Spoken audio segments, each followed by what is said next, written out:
Bismillahirrahmanirrahim. Assalamualaikum warahmatullahi wabarakatuh.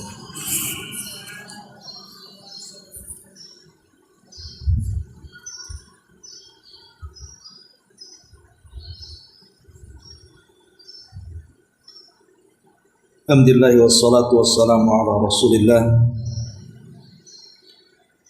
wa ala alihi wa sahbihi wa mawalah wa la hawla wa la quwata illa billahi wa ba'd.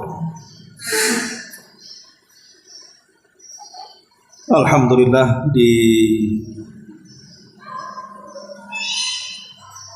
pagi ini kita bisa duduk untuk bertalabul ilmi di Masjid Nurul Hidayah, dan kita masih meneruskan kajian kita membahas kitab Umdatul Ahkam,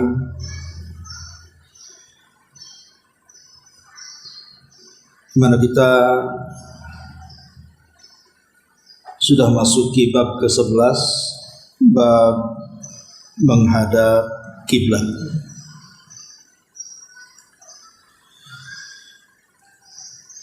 Asyiral muslimat yang dimuliakan Allah Subhanahu wa taala, sebelum kita menjelaskan beberapa hadis yang berkenaan dengan masalah kiblat ini,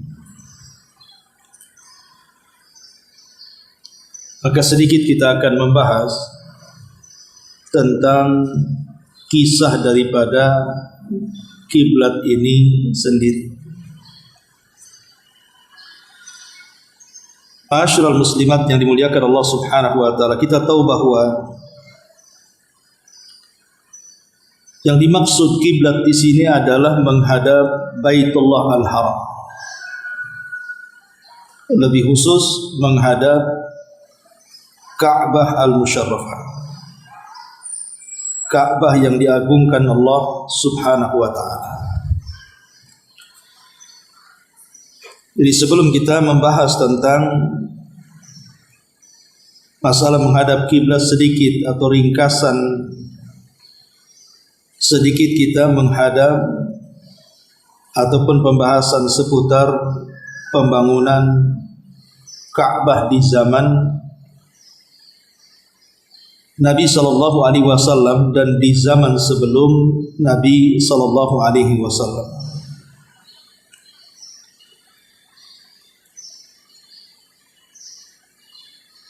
Ma'asyiral muslimat yang dimuliakan Allah Subhanahu wa taala, kita tahu bahwa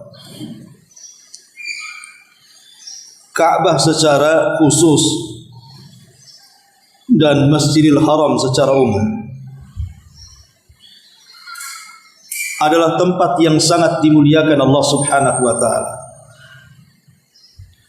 Dan itu berdasarkan 9 perkara. Kenapa Ka'bah itu menjadi sebuah kemuliaan bagi kita kaum muslim? Pertama, karena Allah Subhanahu wa taala memerintahkan Nabi Ibrahim alaihi salam untuk mensucikan Ka'bah itu sendiri. Dan itu sebagaimana disebutkan dalam surah Al-Hajj 26. Wa tahhir baiti lit-ta'ifina wal qa'imina war ruka'is sujud.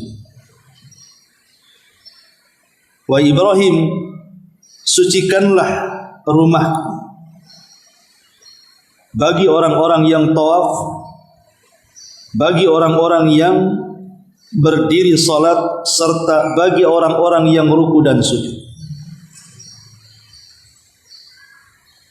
Tentu Allah Subhanahu wa taala ketika memerintahkan Ibrahim untuk mensucikan rumah Allah, Baitullah Al-Haram, karena tempat itu akan menjadi tempat ibadah dan tempat manasik baik haji ataupun umrah. Sehingga Allah Subhanahu wa taala merintahkan untuk mensucikan rumah Allah.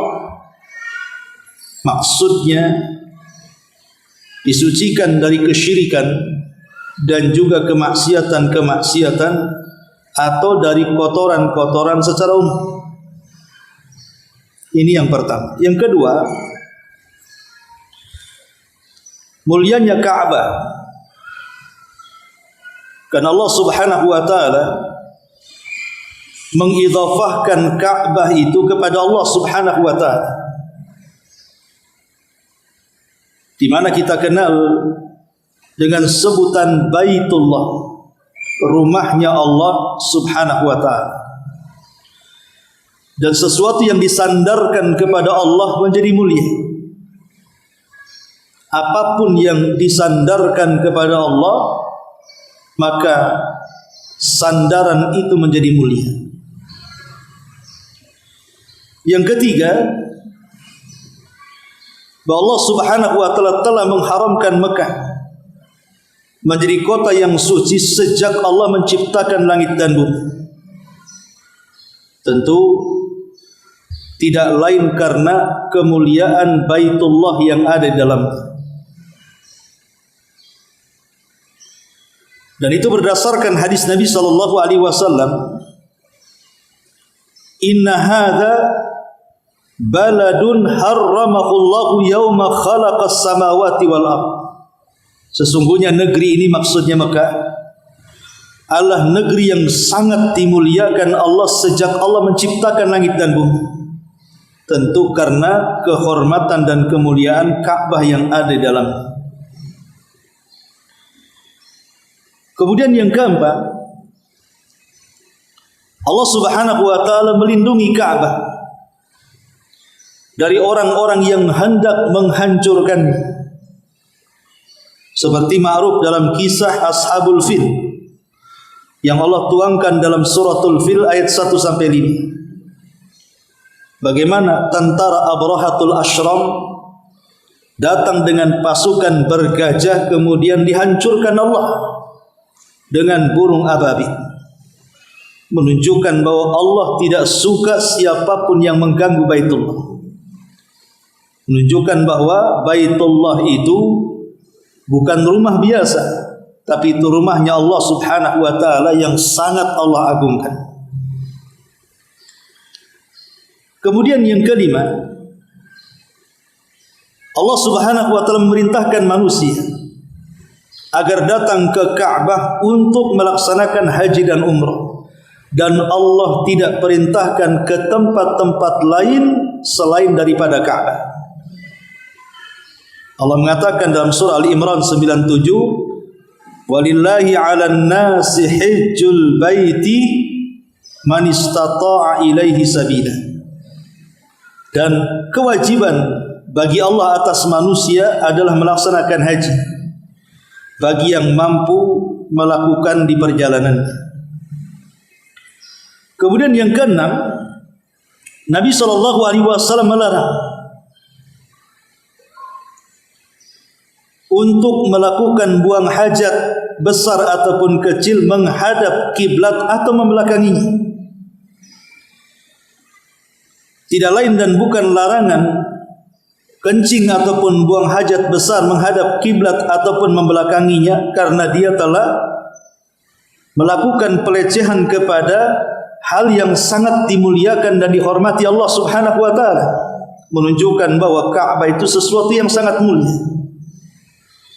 Sebagaimana Nabi sallallahu alaihi wasallam bersabda, "Idza ataitumul ghaita fala tastaqbilul qiblata wa la tastadbiruha walakin syarriqu aw gharribu." Apabila kalian hendak buang hajat besar, jangan kalian arahkan ke kiblat atau membelakangi kiblat, tetapi arahkan ke timur dan barat. Kemudian yang nomor 7, Nabi SAW melarang saat salat ketika seseorang hendak mengeluarkan dahak atau ludah diarahkan ke kiblat, tapi hendaklah kemudian diarahkan ke samping kiri. Karena Nabi SAW mengatakan, "Man tafala tujahal kiblati jaa yaumal qiyamah tafluhu baina ainaihi." Siapa yang meludah menghadap kiblat ketika dia salat, maka dia akan datang pada hari kiamat, ludahnya akan kembali kepada kedua matanya. Dan ini menunjukkan bagaimana Allah muliakan sampai membuat hukuman baik di dunia ataupun di akhirat bagi orang yang melecehkan Ka'bah. Kemudian yang nomor 8, bahwa sebaik-baik majelis adalah majelis yang menghadapkan dalam majelis itu menghadap kiblat. Kata Nabi SAW, inna likulli syai'in sayyida wa inna sayyidal majalis qubalatal kiblat. Sesungguhnya segala sesuatu itu ada pimpinannya, dan pimpinan majelis itu adalah menghadap kiblat. Dan yang terakhir, bahwa kiblat ataupun Ka'bah adalah tempat yang pertama kali Allah Subhanahu wa taala diibadahi di permukaan bumi. Dan itulah rumah Allah yang pertama kali diletakkan untuk manusia dalam rangka beribadah kepada Allah Subhanahu wa taala. Lah dari 9 perkara ini, maka kita tahu tentang kemuliaan dan keagungan Ka'bah yang merupakan kiblat kaum muslimin. Pertanyaan pun muncul, kapan kiblat ini didirikan?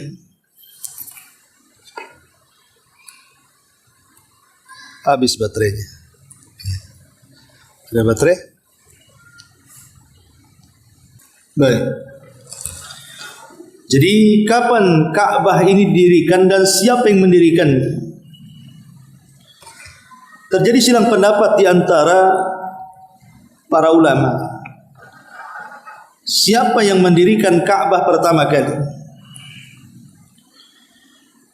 Berkata Ali ibn Abdul Qadir At-Tabari rahimahullahu taala,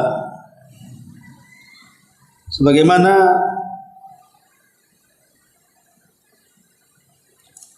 dicantumkan di beberapa kitab para ulama,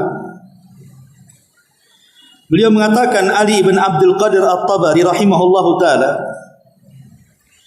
wa buniyat al-Ka'batu asy-syarifatu 11 marratan. Ka'bah itu dibangun 11 kali. Jadi sejak didirikan sampai hari ini, Ka'bah itu sudah dibangun 11 kali.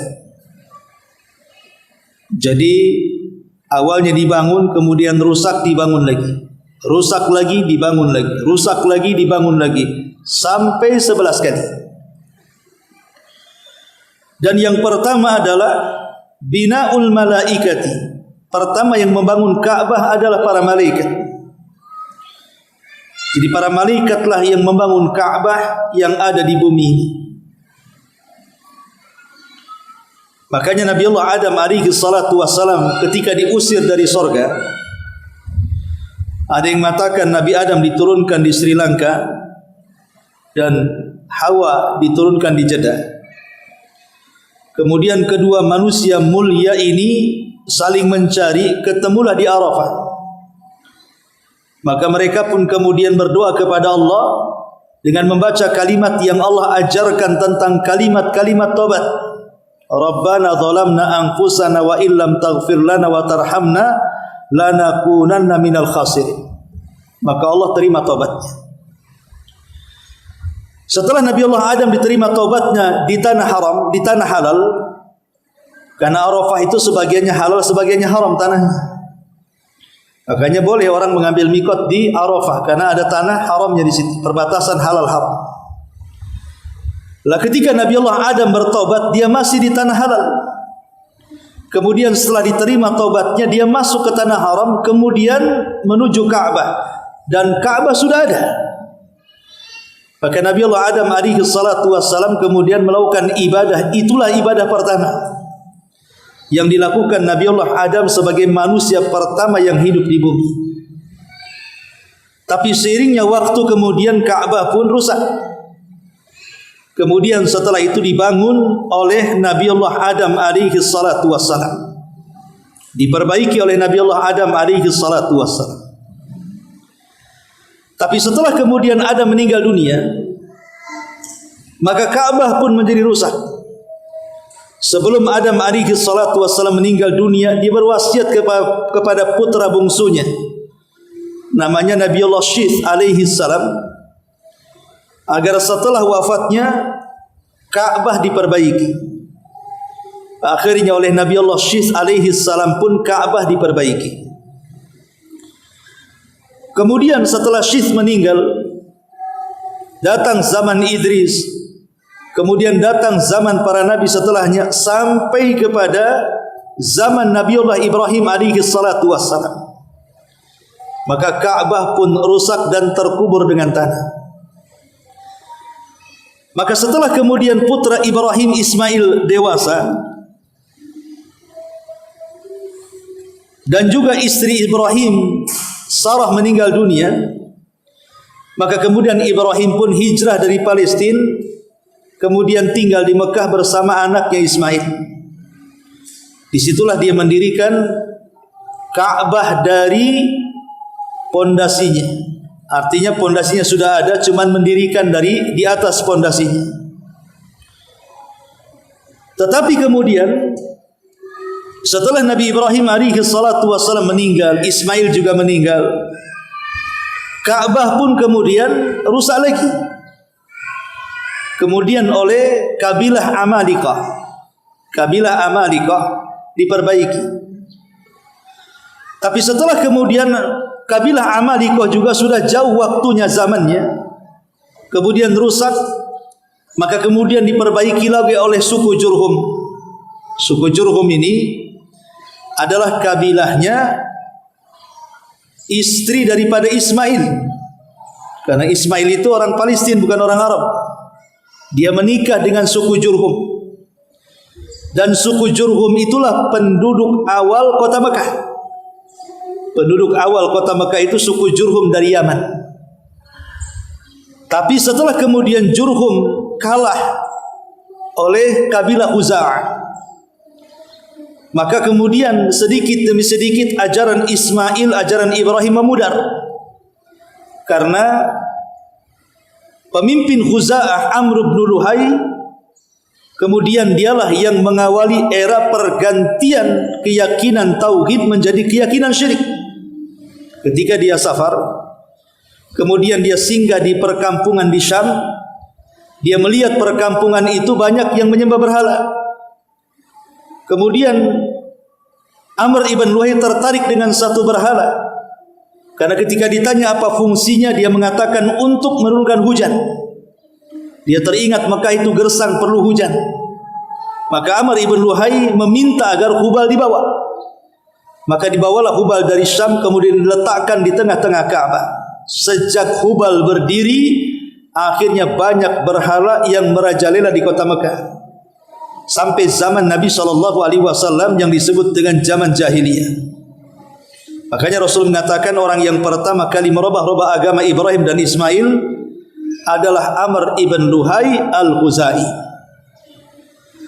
Lah suku Jurhum yang dikalahkan oleh orang-orang Khuza'ah, mereka sempat juga memperbaiki Ka'bah dan juga berhasil menimbun Zam-Zam sebelum diambil oleh Khuza'ah, sehingga Zam-Zam tidak ditemukan ratusan tahun, baru ditemukan di era kakek Nabi SAW Abdul Muttalib. Karena mimpi, kemudian dia mengikuti alir mimpinya, akhirnya mendapatkan petunjuk, digali, maka kemudian air Zam-Zam ditemukan kembali sampai hari ini. Zam-Zam akan terus ada air. Kemudian setelah suku Jurhum kalah dengan Khuza'ah, kemudian Ka'bah roboh. Maka oleh Bani Qusay, kakek buyut Nabi SAW Qusay, kemudian dibangun kembali dan diperbaiki. Tapi kemudian setelah zamannya waktu berlalu, terjadi perang di masa Quraisy, dan juga terjadi banjir di masa Quraisy sehingga perang dan juga banjir itu merobohkan sebagian bangunan Ka'bah. Maka Al-Walid ibn Mughirah dan juga para pembesar Quraisy ketika itu hendak memperbaiki Ka'bah. Tapi sebagian mereka takut karena peristiwanya robohnya Ka'bah itu mereka masih teringat dengan peristiwa tragedi Abrahah yang dihancurkan. Mereka takut kalau Ka'bah dirobohkan kemudian dibangun ulang akan muncul burung ababil. Tapi Al-Walid ibn Mughirah memastikan bahwa beda kita dengan Abrahah. Kalau Abrahah itu datang menghancurkan, kalau kita datang memperbaiki. Biar aku coba dulu robohkan, kalau sesuatu terjadi aku yang menang. Maka Al-Walid ibn Mughirah merobohkan dan tidak terjadi apa-apa. Kemudian setelah dirobohkan mereka pun berdiskusi dari mana biaya membangunnya. Maka orang-orang Quraisy sepakat pokoknya masing-masing orang menyumbang untuk membangunnya dengan syarat dana yang masuk dari dana yang halal bukan yang haram. Sehingga karena dana-dana halal itu sulit didapatkan, akhirnya kemudian mereka pun membangun Ka'bah ala kadarnya. Sehingga ketika Ka'bah dibangun ala kadarnya, maka Ka'bah itu tidak sampai seperti yang dibangun Ibrahim, tetapi hanya mampu membangun separuh. Dan separuhnya akhirnya dilingkari dengan bangunan yang melingkar yang disebut dengan Hijr Ismail. Sebenarnya Hijr Ismail itu bagian daripada dalam Ka'bah, tapi karena kurang dananya akhirnya separuh saja. Untuk menunjukkan itu areal Ka'bah dibuatlah tembok melingkar. Jadi kalau orang solat di Hijr Ismail, dia sudah solat di dalam Ka'bah sebenarnya. Dan biasanya kalau umrah itu ada waktu-waktunya. Kalau perempuan itu jam 9 biasanya diperbolehkan solat di Hijr Ismail. Kalau laki-laki malam. Wallahu a'lam. Lah tapi kemudian setelah Quraisy membangunnya dan kurang dana sehingga hanya dibangun separuh, Ka'bah ini pernah hancur kembali di zaman Khalifah Abdullah ibn Zubair. Abdullah ibn Zubair ini dia khalifah setelah Yazid bin Muawiyah. Muawiyah ibn Yazid ibn Muawiyah. Kalau kita urut, Rasul meninggal diganti Abu Bakar. Abu Bakar meninggal diganti Umar. Umar meninggal diganti Utsman. Utsman meninggal diganti Ali. Ali meninggal diganti putranya Hasan. Sampai di sini Khulafaur Rasyidin. Kemudian tumbang Khulafaur Rasyidin, naik kerajaan. Kemudian raja pertama Muawiyah bin Abi Sufyan. Muawiyah meninggal diganti putranya Yazid bin Muawiyah. Kemudian Yazid bin Muawiyah meninggal diganti putranya yang namanya Muawiyah ibn Yazid, tapi lemah kekuasaannya. Sehingga karena lemah kekuasaannya, maka dari arah kota Madinah Abdullah ibn Zubair memproklamirkan diri menjadi khalifah. Maka semua berbaiat dan orang-orang pun meninggalkan Muawiyah ibn Yazid karena lemahnya. Sejak itulah Abdullah ibn Zubair berkuasa. Tetapi ada yang tidak mau ikut berbaiat, namanya Marwan ibn Hakam, yang kemudian memberontak. Di mana pemberontakannya dipimpin oleh Hajjaj ibn Yusuf As-Saqafi. Ketika Hajjaj mengepung Madinah Mekah, maka perang itu menghancurkan Ka'bah. Sampai kemudian Ka'bah itu sudah tidak berbentuk. Maka Abdullah ibn Zubair membangun kembali persis seperti yang dibangun oleh Ibrahim, bukan seperti yang dibangun orang Quraisy. Jadi disempurnakan di zaman Abdullah ibn Zubair. Tapi kemudian setelah meninggal Abdullah ibn Zubair oleh Hajjaj ibn Yusuf, justru ditumbangkan lagi. Kemudian dikembalikan kepada bangunan di masa Quraisy. Padahal sudah betul Abdullah ibn Zubair ini mengembalikan bangunan Ka'bah seperti bangunan Ibrahim, bukan persegi tetapi persegi panjang. Bukan kotak. Kalau sekarang kan kotak modelnya. Kalau zaman Ibrahim kan persegi panjang, dia kayak meja begini. Ya, persegi panjang namanya ya. Tapi dirobohkan, disekat lagi di sini hanya seperti bangunan orang-orang Quraisy oleh Hajjaj ibn Yusuf Al-Thaqafi. Di zaman Imam Malik, di zaman Imam Malik. Maka ketika kekuasaan Murad Khan, khalifah keberapa waktu itu, Imam Malik rahimahullahu ta'ala ditanya, bagaimana kalau kita tumbangkan wahai imam, karena engkau kan bisa berfatwa, engkau menjadi mufti Madinah dan Mekah, pasti semua mendengarkan kamu. Bagaimana kalau kita robohkan saja Ka'bah itu, kemudian kita bangun seperti Ibrahim, karena hajat sudah merusaknya. Tapi Imam Malik rahimahullah telah menolak dan mengatakan bahwa jangan, biarkan seperti itu. Kalau kita robohkan kemudian kita bangun, maka Ka'bah akan menjadi permainan para khalifah. Asyik dibangun, dirobohkan, dibangun, sampai kapan, kata Imam Malik? Biarkan seperti itu. Makanya Ka'bah sejak zaman fatwa Imam Malik keluar sampai hari ini, ya tidak dirubah, tetap atas bangunan Quraisy, bukan atas bangunan Ibrahim, karena sebuah kemaslahatan. Sebenarnya Nabi SAW sendiri pernah ngomong sama Aisyah, wahai Aisyah, kalau bukan karena fitnah dari kaumku, mereka akan mengejek aku, sudah kurobohkan Ka'bah itu, sudah kubangun seperti bangunan Ibrahim. Tapi karena aku takut fitnah, maka aku tidak berani, kata Nabi. Menunjukkan Nabi SAW juga hati-hati dalam berdakwah. Jangan sampai menyinggung hati-hati orang-orang awam. Karena tujuan Rasul mendekati mereka, bukan untuk keras kepada mereka. Ma'asyiral muslimin wal muslimat rahimakumullah.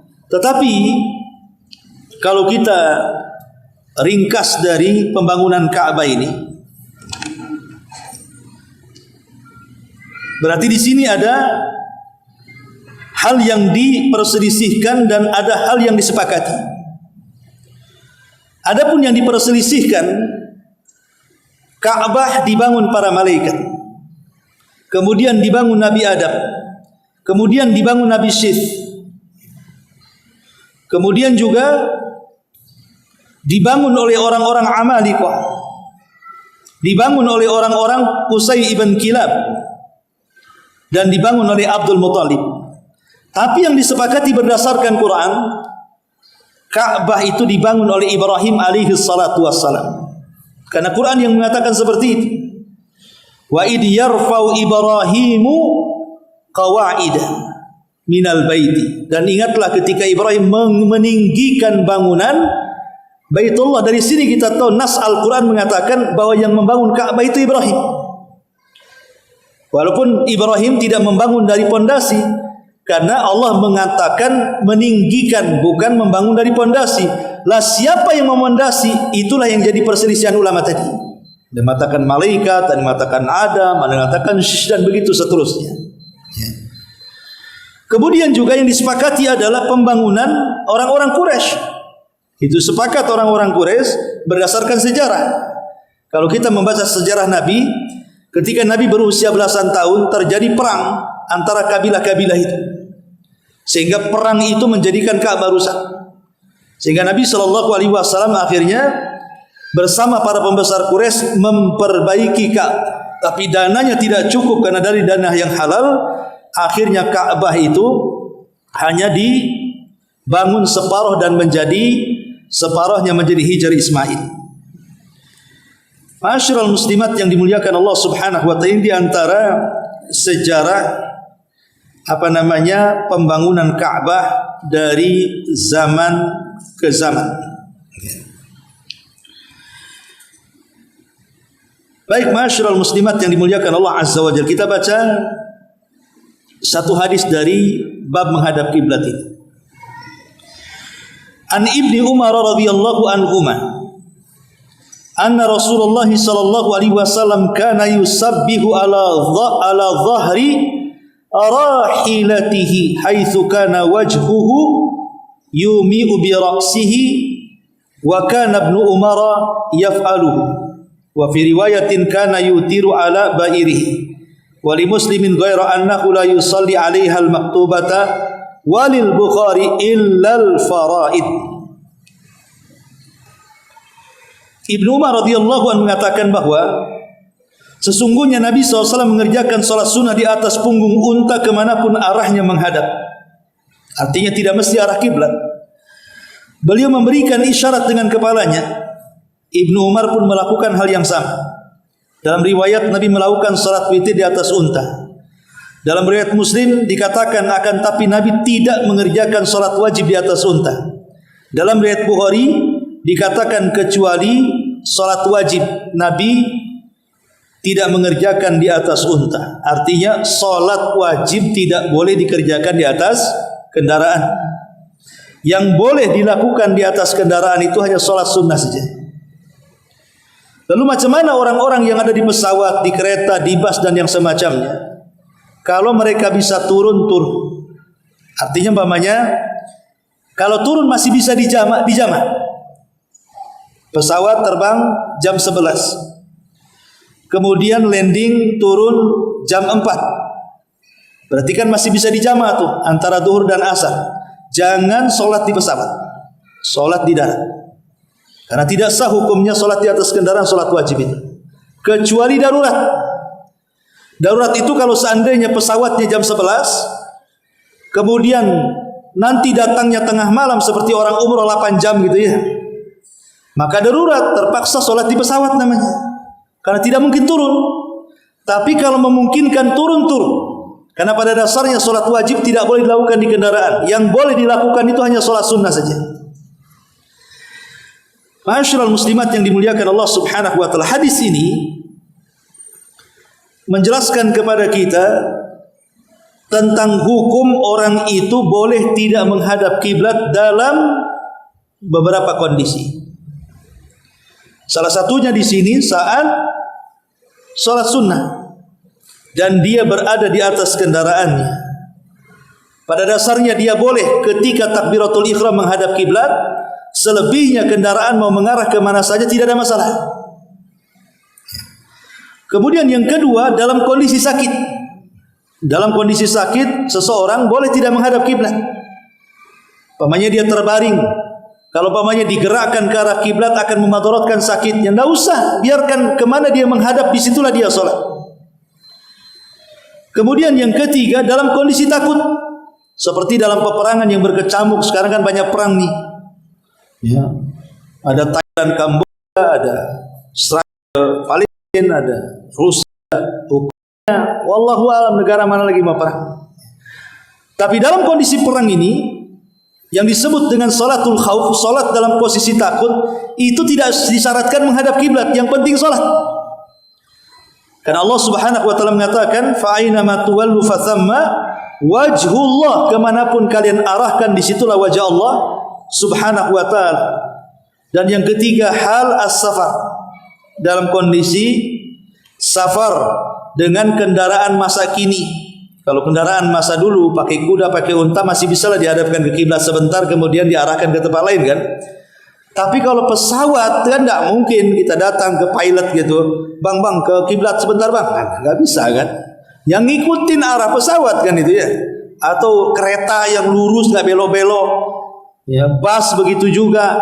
Maka kalau dalam posisi safar dan dia tidak bisa turun dari kendaraan, maka dia boleh menghadap ke arah kiblat atau ke arah yang lainnya. Inilah di antara perkara seseorang itu boleh menghadap kiblat dan tidak menghadap kiblat. Kemudian juga hadis yang lainnya, An Ibnu Umar radhiyallahu anhu qala bainama an-nasu bi Quba fi salati subhi ija'ahum atin faqala inna an-nabiyya sallallahu alaihi wasallam qad unzila alaihi lailata Qur'an wa qad umira an yastaqbila al-qiblata fastaqbiluha wa kanat wujuhuhum ila Syam fastadaru ila al-Ka'bati. Ibnu Umar menuturkan bahwa orang-orang yang berada di Kuba sedang mengerjakan salat subuh. Tiba-tiba ada orang yang datang dan mengatakan, sungguh semalam Al-Quran telah turun kepada Nabi. Beliau diperintahkan untuk menghadap kiblat. Oleh karena itulah menghadaplah kalian kiblat. Tatkala itu wajah-wajah mereka menghadap ke Syam, mereka lantas berputar 180 derajat ke arah Ka'bah. Ma'asyiral muslimat yang dimuliakan Allah Subhanahu wa taala, hadis ini menjelaskan tentang sejarah pengalihan kiblat. Jadi Nabi SAW seketika di Mekah, beliau menghadap dua kiblat. Jadi ketika beliau di Mekah, beliau menghadap dua kiblat. Jadi sambil menghadap ke Syam, dia pun menghadap ke Ka'bah. Umpamanya Syam di sana, ya, Ka'bah di sini, ya, Nabi sholat di sini. Jadi sekalian ke Ka'bah, sekalian ke Syam. Ketika di Mekah, dua kiblat diarahkan. Tapi ketika di Madinah, mustahil menggabungkan dua kiblat, karena antara Mekah dan Syam itu balik dan belakang, kan begitu ya. Kalau menghadap ke Syam membelakangi Ka'bah, kalau menghadap Ka'bah membelakangi Syam. Sehingga Nabi SAW selama 6 bulan berada di, ada yang mengatakan 9 bulan berada di Madinah, Nabi menghadapkan kiblatnya ke arah Syam dan membelakangi Ka'bah. Tapi setelah 6 bulan, yang mengatakan 9 bulan, turun ayat ujian bagi kaum muslimin tentang pengalihan kiblat dari Baitullah Al-Maqdis menuju Baitullah Al-Haram. Di sini Nabi diuji oleh Allah Subhanahu wa taala. Kenapa? Karena pengalihan kiblat ini Nabi dicemooh. Orang-orang Yahudi mengatakan, itu agama apa itu, katanya. Masa agama main-main kiblat, katanya. Ini agama enggak benar. Memprovokasi orang Yahudi. Orang-orang musyrik malah mengatakan, gimana si Muhammad itu? Kemarin dia solat menghadap Baitul Maqdis, sekarang menghadap ke kiblat kami. Jangan-jangan dia mau balik lagi ke agama kami, gitu. Orang-orang musyrik buat gaduh lagi. Akhirnya kemudian sempat Nabi goncang gara-gara pengalihan kiblat ini.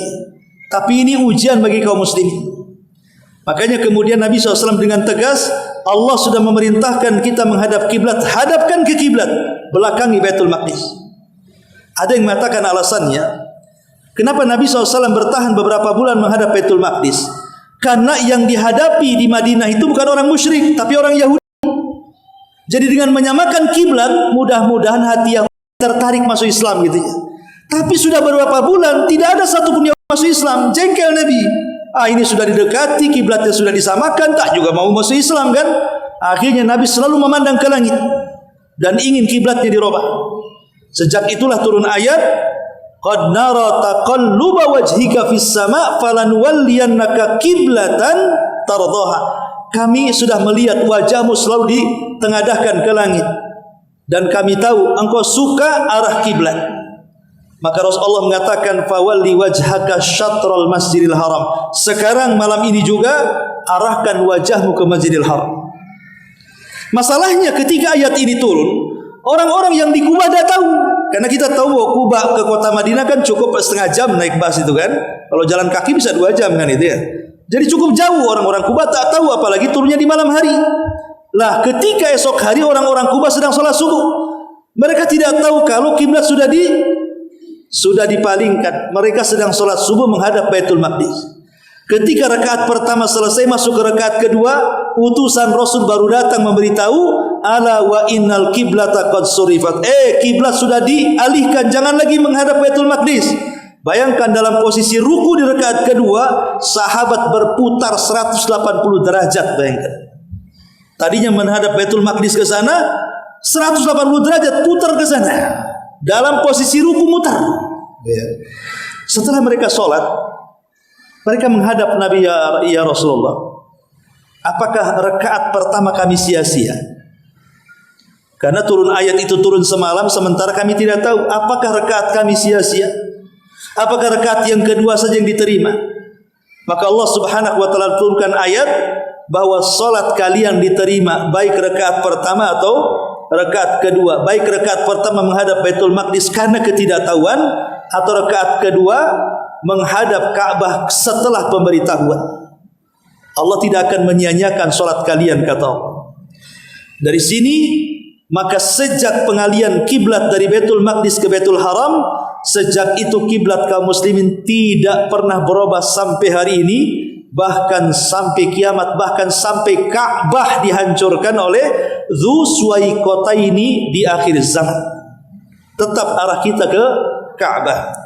Kemudian hadis yang terakhir di sini, An Anas bin Sirin qala, istaqbalna Anasan hina qadima min asy-Syam, falaqinahu bi aini tamri, fara'aituhu yusalli ala himar wa wajhuhu min dza'al jani, yakni an yasaril qiblah. Faqultu ra'aituka tusalli ghairil qiblati Faqala laula anni ra'aitu an-nabiyya sallallahu alaihi wasallam yaf'aluhu ma fa'altuhu. Anas bin Sirin mengatakan, kami menyambut kedatangan Anas bin Malik ketika dia tiba di Syam. Kami menemuinya di satu tempat namanya Ainut Tamar. Kulihat dia mengerjakan solat di atas keledai dan wajah beliau menghadap ke arah ini. Maksudnya ke sebelah kiri kiblat, tidak menghadap kiblat langsung. Anas bin Sirin bertanya, kenapa tadi aku melihat engkau wahai Anas mengerjakan solat tidak menghadap kiblat? Maka Anas bin Malik menjawab, sekiranya aku tidak melihat Rasul pernah mengerjakannya, enggak mungkin aku kerjakan. Kata. Aku ini mengerjakan seperti yang dikerjakan Nabi. Karena posisi orang di atas kendaraan itu tidak mewajibkan menghadap kiblat. Dia mengikuti arah kendaraan laju. Itulah yang dilakukan Rasul. Maka Anas bin Malik, kalau Rasul tidak pernah mengerjakan, ngapain aku kerjakan? Katanya. Tapi karena aku pernah melihat Rasul melakukan seperti ini, maka aku lakukan. Begitulah ittiba para sahabat kepada Nabi Sallallahu Alaihi Wasallam. Dan tadi sudah dijelaskan kondisi-kondisi orang yang boleh menghadap selain daripada kiblat. Wallahu a'lam. Ini secara ringkas keterangan tentang bab ke-11. Baik, sampai di sini. Sebelum saya tutup, silakan kalau ada yang bertanya. Itu umum dalam setiap salat. Umum dalam setiap salat. Iya, jadi ketika salat sunnah, salat wajib di masjid sini, di Masjidil Haram, di Masjid Nabawi, pokoknya di semua masjid ketika salat di rumah. Umpamanya nih, ibu habis makan lupa sikat gigi. Kemudian ada satu butir nasi nempel di gigi, kan biasanya tekunyah tuh. Gitu kan? Jangan gini, jangan gitu. Tapi ludahkan ke kiri. Nah, gitu. Atau kalau tidak, mungkin ibu pakai jilbab bisa. Namanya pakai jilbab, taruh di jilbabnya. Tapi jangan diludahkan. Jangan begitu. Nanti pada hari kiamat ludah akan balik ke mukanya. Ya. Itu maksudnya. Ya.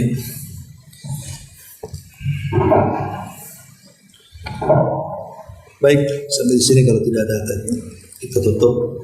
Subhanallah bihamdika asyhadu an la ilaha illa anta astaghfiruka wa atubu ilaik. Allahu ta'ala. Assalamualaikum warahmatullahi wabarakatuh.